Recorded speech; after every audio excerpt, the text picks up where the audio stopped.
বৃহস্পতিবার পান্ডবেশ্বর থানার পক্ষ থেকে ফিরে পাওয়া কর্মসূচির মধ্যে হারিয়ে যাওয়া মোবাইল ফোন সহ নগদ টাকা উদ্ধার করে মালিকদের হাতে তুলে দেওয়া হয়।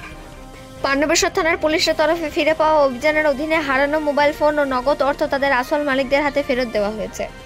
এই কর্মসূচি থেকে 56টি মোবাইল ফোন ও 3,21,839 টাকা অর্থ উদ্ধার করে ফেরত দেওয়া হয়েছে।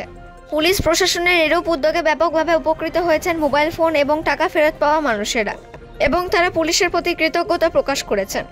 পান্ডবেশ্বর থানার পুলিশ প্রযুক্তি সহ সহায়তা কঠোর প্রচেষ্টার মাধ্যমে সাফল্য অর্জন করেছে।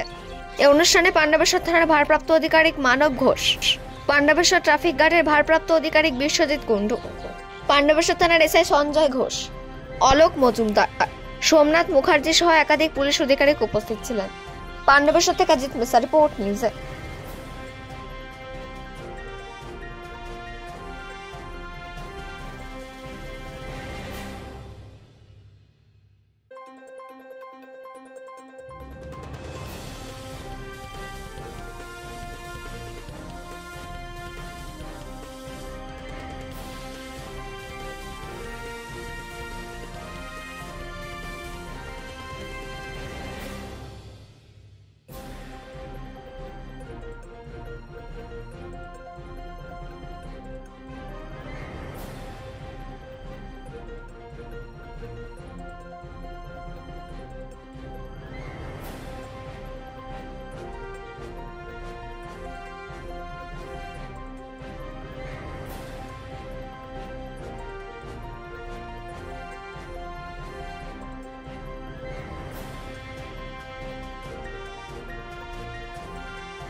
হ্যাঁ, মোবাইলটা ফিরেছিলাম 2 বছর আগে। আমি মোবাইলটা হারিয়েছিলাম। হ্যাঁ, খুবই ভালো লাগছে। হ্যাঁ, পান্ডবেশ্বর থানায় জিডি করেছিলাম। হ্যাঁ, তাহলে আমাকে হঠাৎ পান্ডবেশ্বর থানা থেকে আমাকে ফোন করলো যে আপনি জিডি করেছিলেন, আপনার মোবাইলটা পাওয়া গেছে, আপনি থানায় এসে নিয়ে যাবেন। তাই আমি পান্ডবেশ্বর থানাকে অসংখ্য ধন্যবাদ জানাই। আর হ্যাঁ, এখনকার যুগে ওই সকল প্রতারকদের পাল্লায় পড়া তো একদম উচিত না, প্রথমত।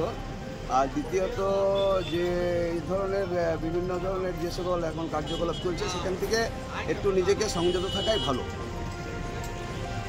আপনার নাম? হ্যাঁ, সন্দীপ মন্ডল।